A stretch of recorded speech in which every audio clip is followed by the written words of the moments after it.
The vast orbital station, a gleaming ring of metal and light, drifted in the cosmic void above a tranquil planet. Within its core, the Galactic Assembly convened. Representatives from myriad worlds gathering for a pivotal decision. Warm Master Krenth, his crimson scales reflecting the chamber's glow, dominated the central platform. His voice, resonant with unwavering assurance, projected across the hall. He spoke for the Vraxian hegemony, an empire that had assimilated 200 worlds over a millennium, encountering no significant resistance. "We lay claim to the system designated Sol 3, Krenth declared. "Its primitive inhabitants shall be integrated into our glorious empire. They possess rudimentary interstellar travel, are fragmented, and will surely fall within days." A ripple went through the assembly. Some members nodded in agreement, others remained impassive, and a few displayed concern. Archon Velithar, an ancient being with cerulean skin and eyes reflecting centuries of wisdom, slowly rose. "Warm Master Krenth," Velithar began softly, "our archives classify Sol 3, or Earth as its people call it, as a death world. Perhaps reconsideration is warranted." Krenth's laughter, harsh and echoing, filled the chamber. "A death world? Archon, we have subdued 12 such worlds. What makes this one unique?" Velithar activated a control, projecting a holographic display above them. Images of Earth materialized: colossal storms, seismic rifts, volcanic eruptions, and oceans vast enough to engulf mountains. "Humans evolved on this world," Velithar stated calmly. "They endured conditions that would extinguish most species. Their planet relentlessly challenged them for millions of years. Yet they persevered." Another council member, Commander Zix, a formidable warrior who esteemed military prowess above all, interjected, his concern palpable. "I've reviewed their historical data. These humans have been in continuous conflict with each other throughout their existence. They've forged weapons capable of planetary destruction and have sacrificed countless lives in prolonged wars." Krenth waved a dismissive hand. "Crude savages with primitive armaments. We wield plasma cannons that can incinerate continents and shields impervious to their strongest attacks. We have triumphed over species far more advanced than these hairless primates." The council descended into debate. Some aligned with Krenth, noting that Earth, being outside the Galactic Assembly, lacked its protective covenants. The non-interference directive did not apply. The Vraxians, therefore, possessed the legal right to seize Earth. Others voiced apprehension. Earth had recently developed faster than light travel, established 3 modest colonies, and dispatched an envoy to the Assembly, seeking diplomatic ties. Surely they deserved an opportunity to demonstrate their advancement. Hours passed, the debate intensifying. Krenth's impatience grew. His warriors awaited the invasion, every moment here delaying his anticipated glory. Finally, a human entered. Ambassador Sophia Chen strode with calm dignity toward the central platform. Small compared to most Assembly members, her dark hair was neatly styled, and she wore the Navy uniform of Earth's United Nations Space Command. She had spent 3 weeks on the station, endeavoring to secure Earth's admission to the galactic community, displaying patience, courtesy, and deference. Now her gaze upon Warm Master Krenth was chillingly devoid of warmth. "Ambassador Chen," Archon Velithar said gently, "the Council has reached a decision. We cannot obstruct the Vraxian claim on your world. I regret this deeply." Sophia surveyed the 1,000 faces watching her. Some offered sympathy, others curiosity, many indifference. "I comprehend," she said, her voice clear and unwavering. "You have your regulations, and you must adhere to them." "I respect that," Krenth scoffed, another harsh laugh escaping him. "Wise words from a primitive. Perhaps you may serve my empire after we conquer your world. You appear more intelligent than most of your kind." Sophia turned to face him directly, her demeanor calm, her expression that of a scientist observing an intriguing specimen. "Warm Master Krenth," she said quietly, "I want you to understand something. My people do not seek this conflict. We came here desiring peace and cooperation. We wish to learn from you, to join your galactic community, to share our knowledge. And now you will learn your place," Krenth said smugly. Sophia continued as if he hadn't spoken. "But if you attack Earth, we will defend ourselves. We will deploy every weapon at our disposal. We will fight with all our might, and we will not cease until either you are vanquished or we are all dead." "Empty threats from a dying species," Krenth sneered. "Not a threat," Sophia corrected. "A warning." My people have engaged in self-conflict for 10 millennia. We have refined the art of warfare in ways you cannot fathom. We have devised weapons so terrifying that we forbade their use against each other. Our strategies and tactics are born from millions of conflicts throughout our history. She paused, surveying the chamber once more. You have conquered 200 worlds. That is commendable. But those worlds yielded when confronted with your power. They chose subjugation over resistance. Humans are different. We do not surrender. We do not cease. And we adapt with astonishing speed. Krenth's scales deepened to a furious red. Then you will perish with astonishing speed. Sophia nodded slowly. Perhaps. But I promise you this, War Master, if you assault Earth, you will rue the day. Every vessel you dispatch, every warrior you commit. You will yearn to have heeded this warning. She turned and departed the chamber, her footsteps echoing in the sudden silence. Archon Velithar watched her go, a profound sorrow in his ancient eyes. He had witnessed countless wars, civilizations rising and falling, and something in the human ambassador's words filled him with foreboding. Krenth commanded his fleet to prepare for departure. 500 warships, the largest Vraxian assembly in decades. A glorious triumph, he was certain. The Galactic Assembly could only observe as the fleet departed for Earth. Bound by their own statutes, they could not intervene, only bear witness. None among them comprehended the impending spectacle. None grasped the true nature of humanity, and none realized that Ambassador Chen's warning would become the most accurate prophecy in galactic history. The observation deck of the Galactic Assembly Station teemed with hundreds of council members and their staff, all gathered to witness the invasion of Earth. Long-range quantum scanners projected a holographic display at the room's center, depicting the solar system in intricate detail. War Master Krenth's fleet, 500 warships epitomizing Vraxian military engineering, emerged from faster-than-light travel near Jupiter's orbit. Their hulls glowed with active energy shields, their weapons capable of reducing cities to ash. They had decimated innumerable fleets before this day. On the council observation deck, beings from 1,000 worlds watched in hushed silence. Some felt empathy for humanity, others nothing at all. Conflict was commonplace in the galaxy. Weaker species were routinely assimilated. This, they assumed, would be no different. Archon Velithar stood at the front of the crowd, his aged hands clasped behind his back. Beside him, Commander Zix observed with professional interest. Both had attempted to caution the Vraxians. Both knew their warnings had been disregarded. There, Zix pointed to the display. The human defense fleet. 47 ships appeared on the scanners, positioning themselves near Mars's orbit. They were small compared to the Vraxian warships, cobbled together from repurposed cargo vessels, mining ships, and the few military craft humanity had constructed in the past 50 years. They appeared utterly outmatched against the might of the Vraxian armada. It will be over in minutes, someone whispered in the crowd. They should surrender now, another voice added. At least some would survive. But the human ships did not retreat. They transmitted no surrender signals. Instead, they arranged themselves in a defensive formation and waited. Krenth's voice, broadcast openly for all to hear his impending triumph, crackled through the communication channels. Primitive humans, you are encircled and outnumbered. Surrender your world and you shall be spared. Resist and you shall be annihilated. The human response came from Admiral James Hawking, commander of Earth's defense fleet. His voice was calm, almost dispassionate. Negative, Vraxian fleet. You have breached our solar system without authorization. You have threatened our homeworld. Depart now or face the repercussions. Laughter echoed from the Vraxian ships. Repercussions? What could these primitives possibly achieve? Then perish, Krenth commanded, giving the order to attack. The Vraxian fleet advanced in perfect formation, a wall of destruction moving toward the human vessels. Their weapons charged, poised to unleash devastation. What transpired next stunned every observer on the council station. The human ships did not attempt to mirror the Vraxian formation. They did not engage in a conventional space battle. Instead, they scattered in all directions, accelerating with desperate speed. Then they began to ram. 3 human ships, their engines burning at maximum thrust, crashed directly into the lead Vraxian vessels.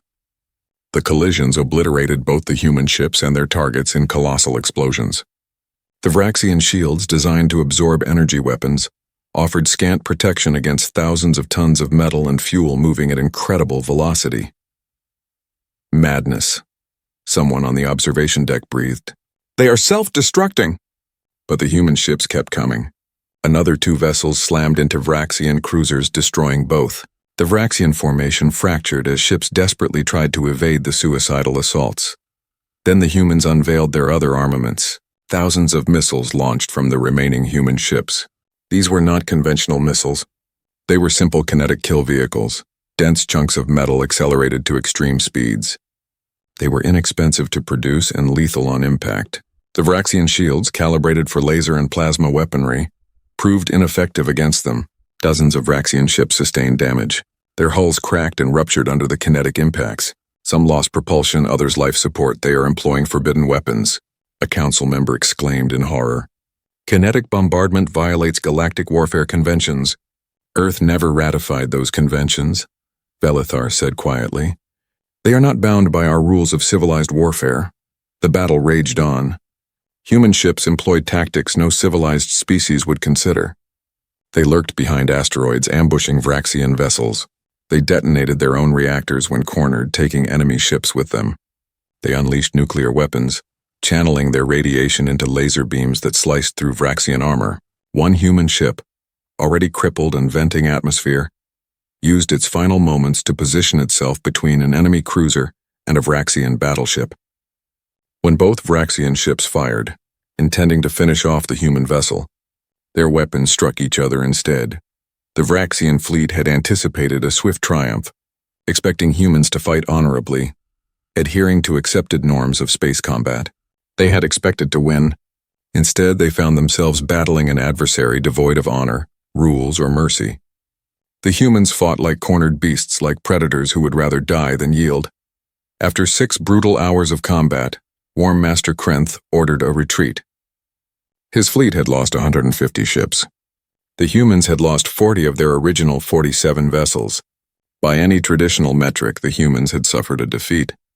They had fewer ships remaining, endured greater casualties in absolute terms, but the Vraxian fleet was in disarray. They had never encountered such ferocious resistance. They had never witnessed an enemy so willing to sacrifice everything for victory.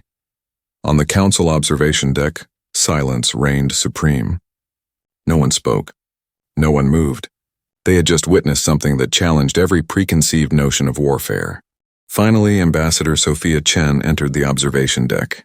She had been on Earth during the battle, coordinating with military command.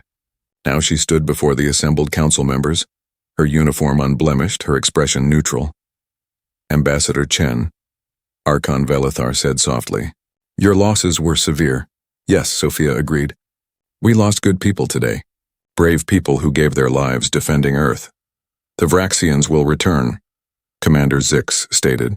"They will bring more ships. Many more." "We know," Sophia said. "We are preparing for that." A council member from a species renowned for its logical thought stepped forward. "Ambassador, your tactics were barbaric. You utilized weapons banned by galactic convention. You employed suicide attacks. You showed no regard for the accepted rules of warfare." Sophia regarded the council member with the same cold intensity she had shown Krenth days earlier. "We tried to warn you. We tried to tell you that humans do not fight like other species. We have been at war with each other for 10 millennia. We have sacrificed millions of our own kind learning how to survive." She gestured to the holographic display where wreckage from both fleets still drifted in the void. "You have rules for warfare because you value honor and civilization. We value survival. When someone threatens Earth, when someone attempts to destroy our home, we will use every weapon we possess, every tactic we know, every advantage we can forge. But you lost," another council member interjected. "You have only 7 ships remaining. The Vraxians have 350. Sophia smiled, and it was not a pleasant expression. "We have 7 ships remaining here. But we also possess something else now." "What?" Velithar asked, though he suspected the answer. "We disabled 12 Vraxian ships instead of destroying them," Sophia explained. "We boarded them. We studied them, and we acquired their technology." Shocked murmurs rippled through the crowd. Boarding enemy ships during battle, seizing technology from disabled vessels. These were not actions civilized species undertook. "In the past 6 hours," Sophia continued, Our engineers have learned more about Vraxian shield systems, weapons, and faster-than-light drives than we acquired in 50 years of our own research. We are already incorporating this knowledge into our designs. She surveyed the observation deck, meeting the hundreds of faces staring at her in disbelief and horror. The Vraxians made a grave error when they attacked Earth, she said quietly. They presumed we were weak because we are young. They presumed we would surrender because we are primitive. They were mistaken, and now they have provided us with the means to become stronger. Sophia turned and exited the observation deck, leaving the council members to ponder what they had just witnessed. Archon Velithar watched her depart, then turned to Commander Zix. "What have we unleashed?" he asked. Zix, who had seen more battles than most beings in the galaxy, shook his head slowly.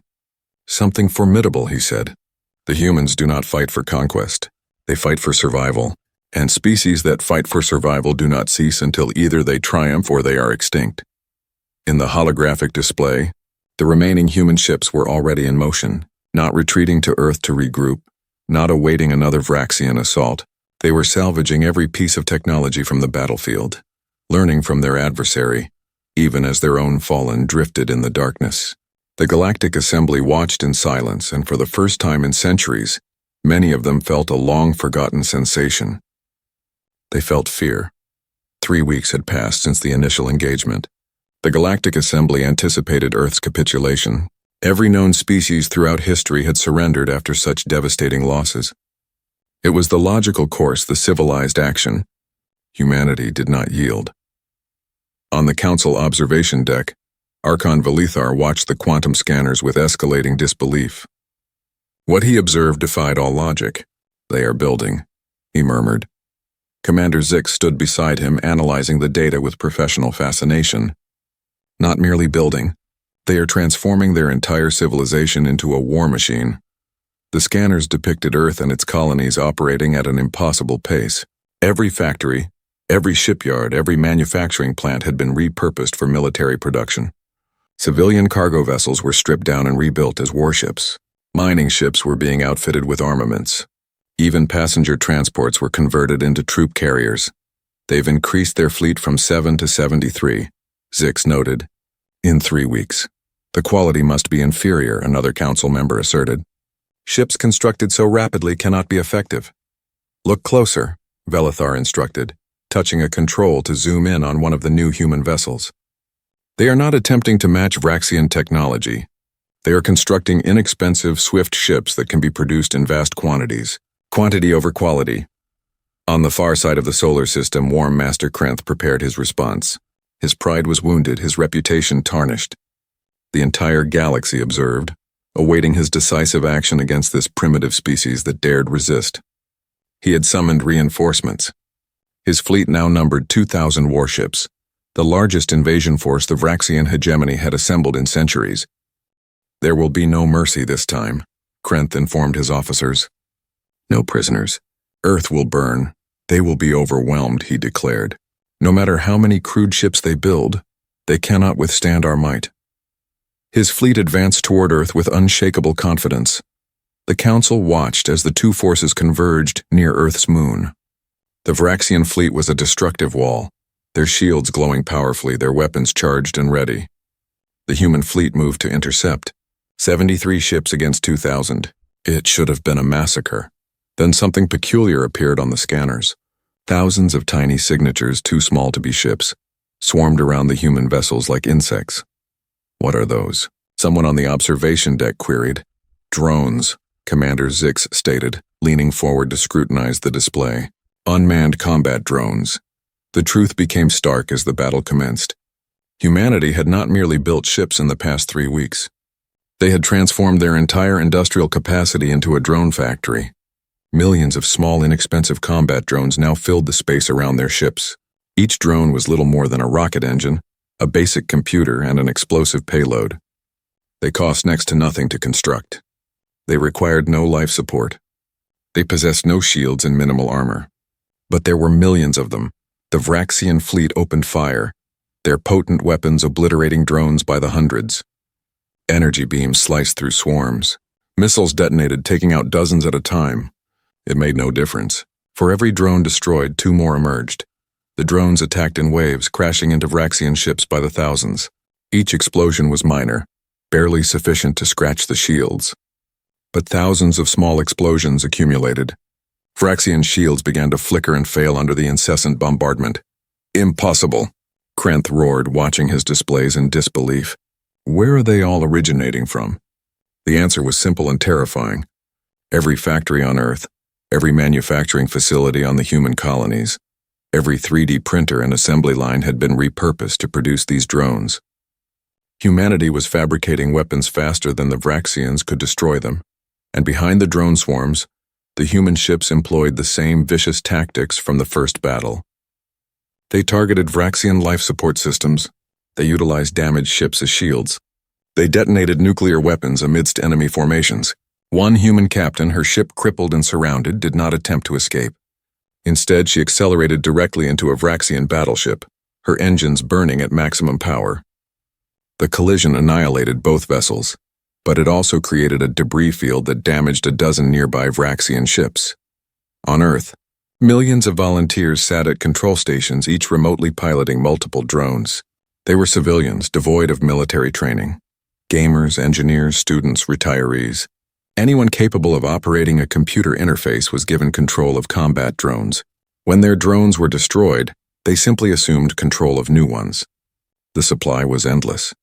The Vraxian fleet, designed for conventional space warfare, possessed no defense against this strategy.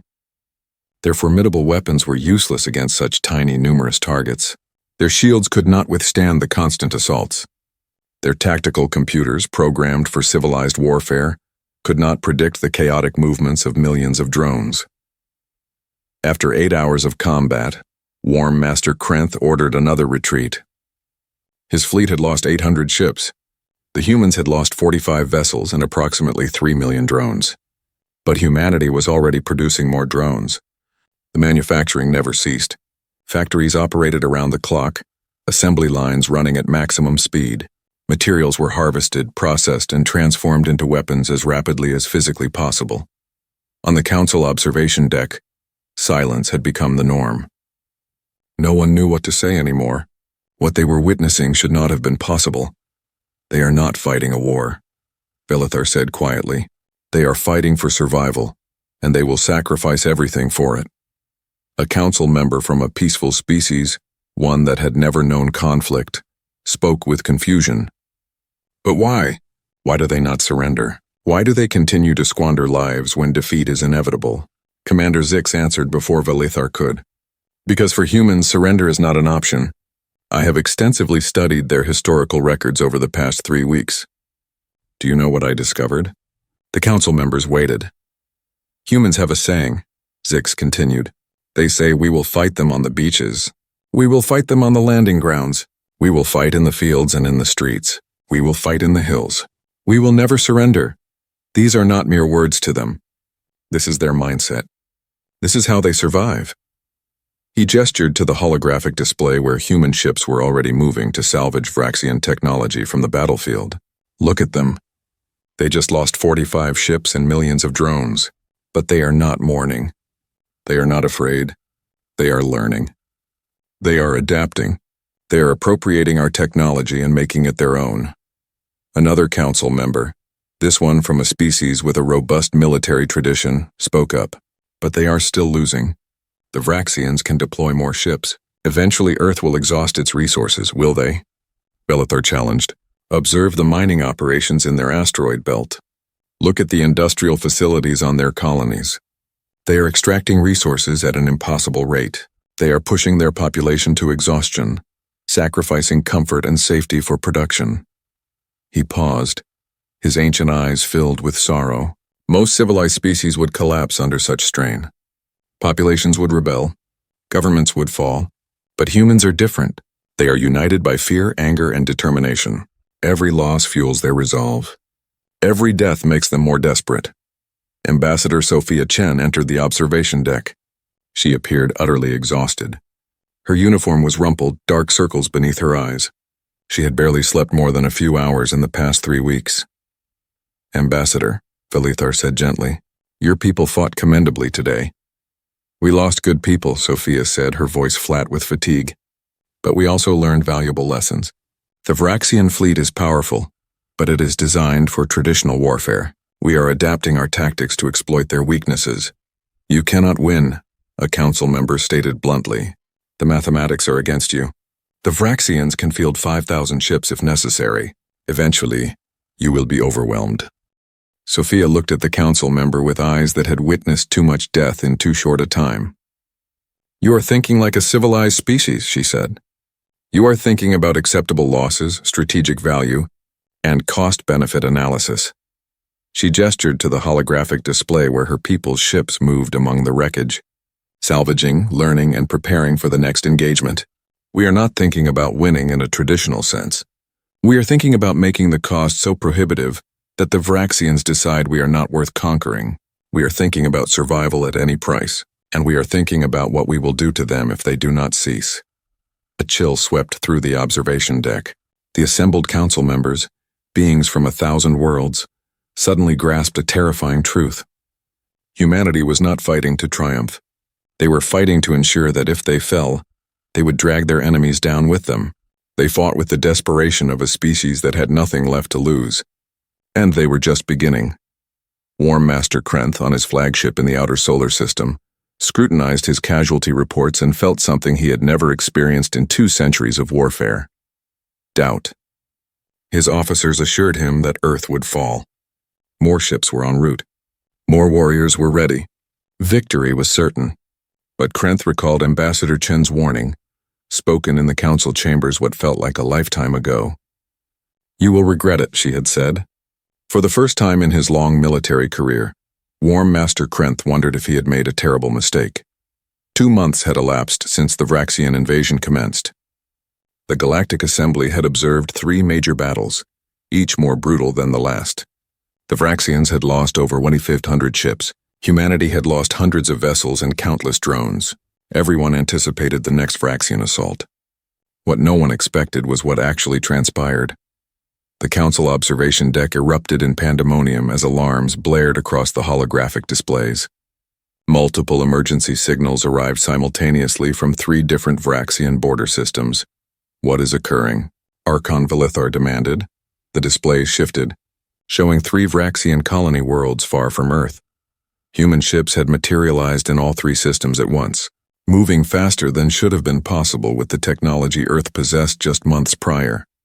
They reverse-engineered our faster-than-light drives, Commander Zix stated, his voice filled with both professional admiration and horror, and they improved them. The human fleet had fragmented into 3 attack groups. Each group comprised 50 ships, small by Vraxian standards, but outfitted with technology pilfered and adapted from captured Vraxian vessels. The humans had learned rapidly, combining Vraxian innovations with their own ruthless efficiency. But the humans were not targeting population centers. They were not bombarding cities or threatening civilians. They were destroying infrastructure. Power stations exploded under kinetic bombardment. Communication satellites were reduced to debris. Supply depots burned. Orbital shipyards half filled with Vraxian warships under construction were torn apart by missile strikes. The Vraxian defenders, expecting to protect their civilians, found themselves battling an enemy that disregarded traditional military targets. The humans struck supply lines, annihilated manufacturing facilities, and crippled the logistical networks that sustained the Vraxian military. Within hours, 3 Vraxian border systems plunged into chaos. No civilians had been killed, but the military infrastructure was devastated. Then the human ships vanished, jumping back into faster-than-light travel before Vraxian reinforcements could arrive. On the council observation deck, stunned silence reigned. Humanity had just demonstrated something terrifying. They were no longer defending. They were attacking. Warm Master Krenth's voice crackled through the communication channels broadcast to the council. His tone had lost its confidence, replaced by barely contained fury. The humans dare to attack our territory. They will atone for this affront with their lives. I am summoning reinforcements from our core worlds. We will crush them utterly. But before he could finish, another alarm sounded. Human ships had appeared in 2 more Vraxian systems. The attacks persisted with the same pattern. Infrastructure annihilated, supply lines severed. No civilian casualties, but maximum military disruption. How are they accomplishing this? A council member asked in disbelief. How can they coordinate attacks across such distances? They learned from us, Zix said grimly. They studied our communication systems, our tactical networks, our coordination protocols, and they are employing them more effectively than we do. Something else was also transpiring. The Vraxian client species, worlds that had been conquered and integrated into the hegemony, were beginning to rebel. News of humanity's resistance had spread. Stories of a small species fighting back against the mighty Vraxians ignited hope. On 3 client worlds, uprisings erupted. Local populations attacked Vraxian garrison forces. They sabotaged military installations. They disrupted supply chains. The Vraxian hegemony, which had seemed invincible, was suddenly fighting on multiple fronts. The council convened an emergency session. Hundreds of representatives gathered, their voices filling the chamber with debate and argument. The humans must be stopped, one council member declared. They are destabilizing the entire region. The Vraxians initiated this conflict, another countered. Earth was merely defending itself. This is no longer defense, a third voice asserted. The humans are conducting offensive operations in foreign territory. They are encouraging rebellion among Vraxian client species. This could spread across the galaxy. Archon Valithar stood at his podium, his aged face etched with worry. We must intervene not to halt the humans but to cease this conflict before it escalates further. The debate raged for hours. Some species supported humanity's right to self-defense. Others feared the precedent being established. If a young species could resist the Vraxians so effectively, what did that signify for the established galactic order? Ambassador Sophia Chen was summoned before the council. She entered the chamber looking even more exhausted than before, but her eyes were sharp and vigilant. Ambassador Chen, Valithar stated formally, your people have initiated offensive operations against Vraxian territory. This represents an escalation that deeply concerns the council. With respect, Archon, Sophia replied. The Vraxians invaded our system with 2,000 warships. They attempted to conquer our homeworld. We are simply ensuring they cannot do so again. By attacking their territory, another council member demanded. By attacking their capacity to wage war, Sophia corrected. We are not killing civilians. We are not occupying worlds. We are dismantling the military infrastructure that threatens Earth. War Master Krenth's holographic image materialized in the chamber, his scaled face contorted with rage. The humans speak of defense while they attack our worlds. They speak of peace while they incite rebellion among our subjects.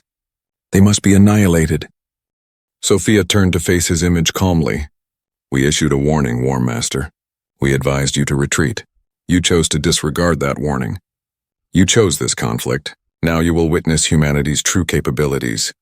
Your world will burn, Krenth snarled. Perhaps, Sophia said quietly, but we will ensure yours burns first. She touched a control on her datapad, and a new display appeared in the council chamber. It showed a small human strike team, special forces soldiers in advanced combat armor. They were inside a Vraxian facility. This footage was recorded 3 hours ago, Sophia announced, on the Vraxian homeworld. Shocked gasps echoed through the council. Human soldiers had infiltrated the Vraxian homeworld. That should have been impossible. Security there was absolute. We did not attack your civilians, War Master, Sophia continued. We did not plant explosives or attempt assassination. We simply accessed your planetary communication network and broadcast the truth to your populace. The display showed Vraxian civilians watching screens in public spaces. They were seeing casualty reports, battle footage, and strategic assessments, all the information their government had been concealing. For months, the Vraxian government had assured its people that the war with Earth was progressing favorably, that victory was assured, that human resistance was minimal. Now the truth was unveiled. The Vraxian population learned that over 2,000 of their warships had been destroyed, that their military was suffering unprecedented losses, that a primitive species was defeating them. Riots erupted in the Vraxian capital city. Protests flared on a dozen Vraxian worlds. The populace demanded answers. They demanded to know why so many of their warriors had died fighting a species that should have surrendered immediately. The Vraxian government was compelled to divert ships from the war effort to maintain domestic order. This is terrorism, Krenth shouted. This is a violation of all civilized norms. This is information, Sophia said calmly. We merely conveyed the truth to your people. If the truth destabilizes your government, perhaps your government deserves to be destabilized. She looked around the council chamber at the assembled representatives. We will present our terms for peace once. Listen carefully, for we will not repeat them. The chamber fell silent. Every being present leaned forward to hear. First, Sophia stated, the Vraxians will recognize Earth's sovereignty and establish a 50-light-year exclusion zone around our system. No Vraxian ship will enter this zone without permission. Never, Krenth declared. Sophia continued as if he had not spoken. Second, the Vraxians will provide reparations for the damage they have inflicted. Technology, resources, and assistance in building our infrastructure. Absurd, Krenth snarled. Third, Sophia said, her voice hardening, the Vraxians will grant independence to all their client species. The conquered worlds will be free to choose their own destiny. The council chamber erupted in debate. The demands were extreme. The Vraxians would never accept them. It would signify the end of their empire, and if we refuse? Krenth asked, his voice cold. Sophia looked directly at his holographic image. Then we will continue this war. We will attack your supply lines, destroy your infrastructure, and support every rebellion on every world you control. We will make it cost you more to fight us than your empire can afford. You cannot win, Krenth insisted. We do not need to win, Sophia replied. We just need to ensure you lose, and we are very adept at making our enemies lose. She paused, allowing her words to resonate. You came to conquer Earth because you believed we were weak. You believed we would surrender. You were mistaken, and every day you persist in this conflict, we will demonstrate precisely how mistaken you were. Sophia turned and exited the council chamber, leaving stunned silence in her wake. Archon Valithar watched her go, then looked at the assembled council members. We are witnessing something unprecedented, he said quietly. A young species is not merely defending itself. It is compelling an empire to reconsider its entire existence. Commander Zixes nodded slowly. The humans have grasped the most crucial lesson of warfare. Victory is not about utterly destroying your adversary. It is about making your adversary decide that continuing to fight is not worth the cost. On his flagship, Warm Master Krenth stared at casualty reports and strategic assessments. His officers awaited orders. His warriors prepared to resume the fight. But for the first time in his long military career, Krenth wondered if victory was even possible. He wondered if humanity's warning had been accurate all along. And he wondered what would happen next, for he was certain of one thing.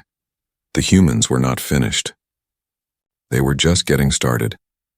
6 months after the invasion began, the war concluded. Not with a climactic battle or a dramatic confrontation, but with a quiet surrender that astonished the entire galaxy. The Vraxian government collapsed under the weight of internal strife, military setbacks, and economic strain. New leadership assumed control. Politicians who had opposed the war from its inception. Their first act was to request peace negotiations with Earth. The negotiations transpired on the Galactic Assembly Station, in a chamber designated for treaty signings. Representatives from both sides sat facing each other, separated by a simple table and an enormous historical chasm. The new Vraxian leadership, headed by diplomat Vexen, bore no resemblance to the proud warriors who had initiated the conflict. They appeared weary and defeated, their scales dulled by shame. Ambassador Sophia Chen sat opposite them, flanked by Admiral James Hawking and a team of human diplomats. She looked professional and calm, but anyone who knew her could discern the steel in her gaze. The terms, Vexen said quietly, sliding a datapad across the table. We accept them all. Sophia picked up the datapad and reviewed it meticulously.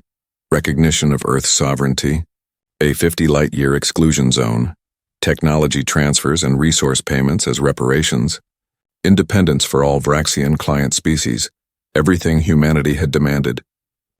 There is one addition, Vexen stated. The Vraxian hegemony will provide military assistance in building Earth's defense infrastructure. We will help train your forces in advanced combat techniques. We will share tactical knowledge freely. Sophia looked up from the datapad, her expression neutral. Why would you offer this? The treaty does not require it.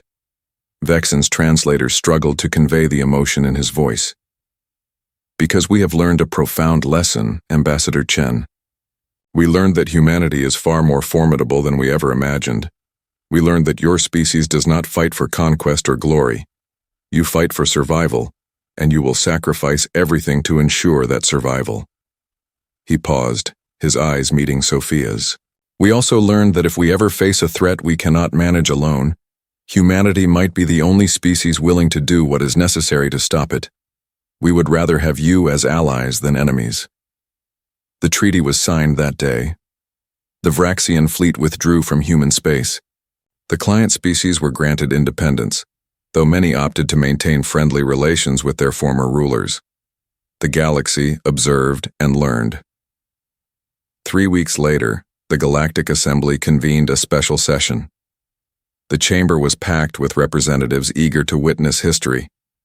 "The matter before the Council," Archon Velithar announced, "is the application of Earth for membership in the Galactic Assembly." All in favor. The vote was unanimous. Every single council member voted to accept humanity.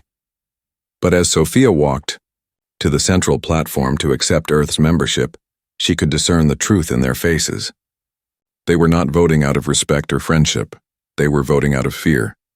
They had watched humanity fight a war that should have been impossible to win. They had seen a young species adapt, learn, and innovate at a speed that defied all comprehension. They had witnessed humans employ tactics so brutal that civilized species would never consider them. And they desired humanity within the Council, bound by its laws and treaties, rather than outside, where they could not be controlled. Sophia understood this. She had always understood it. But she also knew that Earth needed allies, trading partners, and diplomatic relationships. Council membership would grant humanity access to technology and knowledge that would take centuries to develop on their own. "On behalf of the people of Earth," Sophia stated formally, "I accept this membership with gratitude and hope for peaceful cooperation with all species in the galaxy." The council members applauded politely. Sophia returned to her seat, now officially representing a council member species. After the ceremony, Archon Velithar approached her privately. "Ambassador Chen, may I speak with you?" "Of course, Archon." They walked to a viewing port that overlooked the stars. For a long moment, neither spoke. "You frightened them," Velithar said finally. "You frightened all of us." "I know," Sophia said quietly. "Do you comprehend what you have accomplished? What humanity has become in the eyes of the galaxy?" Sophia gazed at her reflection in the viewport, seeing not just herself, but the spectral presence of every human who had perished in the war. "We became what we needed to become to survive." "You became a warning," Velithar said. "Every species in the galaxy now knows that Earth is not to be threatened. They know that humanity will fight with a ferocity that civilized beings cannot match. They know that you will sacrifice everything, learn everything, and adapt everything to ensure your survival." "Is that a negative outcome?" Sophia asked. Velithar considered carefully. "That depends on what humanity does with that reputation. You could become conquerors using fear to expand your territory, or you could become protectors using your strength to defend others." "We never desired this war," Sophia said. "We wanted peace. We wanted to explore and learn and forge friendships among the stars. But you were remarkably skilled at war," Velithar observed. "Yes," Sophia admitted. "We were because we have been practicing for 10 millennia. 5 years passed. The galaxy transformed in ways no one had anticipated. Humanity became the Galactic Assembly's rapid response military force. When pirates menaced trade routes, human ships dealt with them efficiently and brutally. When territorial disputes threatened to erupt into wars, human negotiators reminded both sides of humanity's capabilities, and suddenly compromise seemed far more appealing. Species that had been aggressive found themselves becoming peaceful. Species that had contemplated expansion found themselves content with their current territories. The presence of humanity and the memory of what they had done to the Vraxians maintained remarkable stability throughout the galaxy. Earth prospered from its new role. Other species paid handsomely for human protection services. Technology flowed into human space. The colonies expanded. Humanity spread across dozens of star systems, building, growing, and thriving. The human. Accords were established. A set of warfare regulations that humanity agreed to observe when dealing with other council species. They were less restrictive than the standard galactic conventions, allowing humanity to retain its tactical advantages while still being a part of civilized society. But everyone knew the truth. If humanity was truly threatened again, if another species made the mistake of attacking Earth, those accords would be cast aside. Humanity would once again become the terrifying species that had decimated the Vraxian hegemony. Ambassador Sophia Chen, now High Admiral Sophia Chen, stood on the bridge of the UNS Defiance, humanity's first purpose-built flagship. She was older, now her hair streaked with gray, but her eyes still held that same cold determination. "Admiral," her communications officer reported, "we are receiving a message from an unknown species. They have just discovered Earth through their exploration efforts." Sophia felt a familiar tension. "Put it through." The alien appeared on screen. A being unlike any humanity had encountered before. Its translator worked slowly, processing its language. "We are the Korarath Dominion," the alien stated. "We have discovered your world and find it suitable for our needs. You will evacuate your population to other colonies. We will commence terraforming operations within one of your standard months." Silence filled the bridge. Every human officer stared at the screen in disbelief. After everything that had occurred, after all the galaxy had learned, this species was making the same mistake the Vraxians had made. Sophia took a deep breath, feeling weary and sorrowful. "Do you know who we are?" "Irrelevant," the Korarath replied. "You are a young species with limited territory. We are offering you the chance to depart peacefully. Consider it generous." Before Sophia could respond, another communication channel opened. It was from the Vraxian government. "Admiral Chen," Vexen's voice said. "We intercepted the Korarath transmission. Please allow us to handle this." "Stand by," Sophia instructed both channels. She muted the Korarath and spoke to Vexen. "What do you intend to do?" "We want to save the Korarath from making a fatal error," Vexen stated.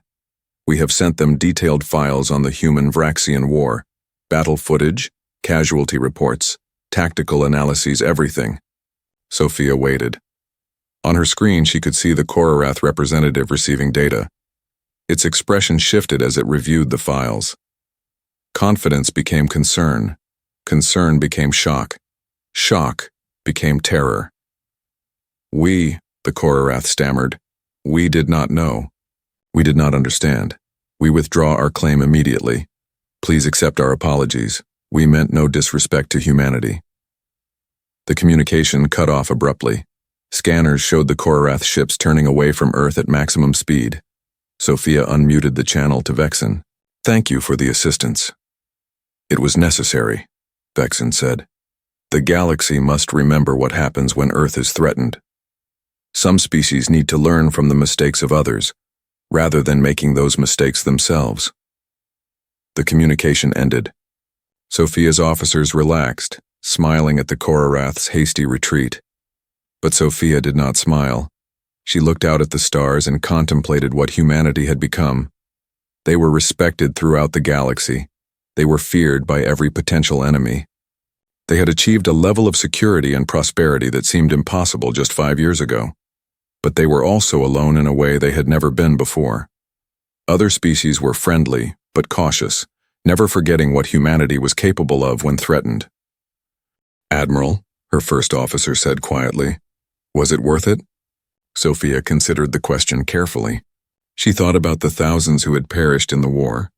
She thought about the civilization that had been transformed from peaceful explorers into galactic enforcers. She thought about the reputation humanity now carried, a reputation built on violence, determination, and the willingness to sacrifice everything. "Yes," she said finally, "we survived. That is always worth it." In the galactic assembly chambers, a new species was presenting its application for membership. They were young and optimistic, eager to join the galactic community. Archon Velithar, still serving after all these years, smiled at their enthusiasm. But he also added a new requirement to their orientation materials. Every new member species now received a complete historical file on humanity and the human-Vraxian War. The file was titled A Warning and a Lesson. The lesson was simple. In the vast galaxy, filled with thousands of species and millions of worlds, there was one species that should never be threatened, one world that should never be attacked, one civilization that would sacrifice everything to ensure its survival. That species was humanity. That world was Earth, and the galaxy would never forget. Commander Zix, now retired and teaching military history at a prestigious academy, always concluded his lectures on the human-Vraxian War with the same words. Remember this above all else. Humans do not fight to conquer. They do not fight for glory. They fight to survive.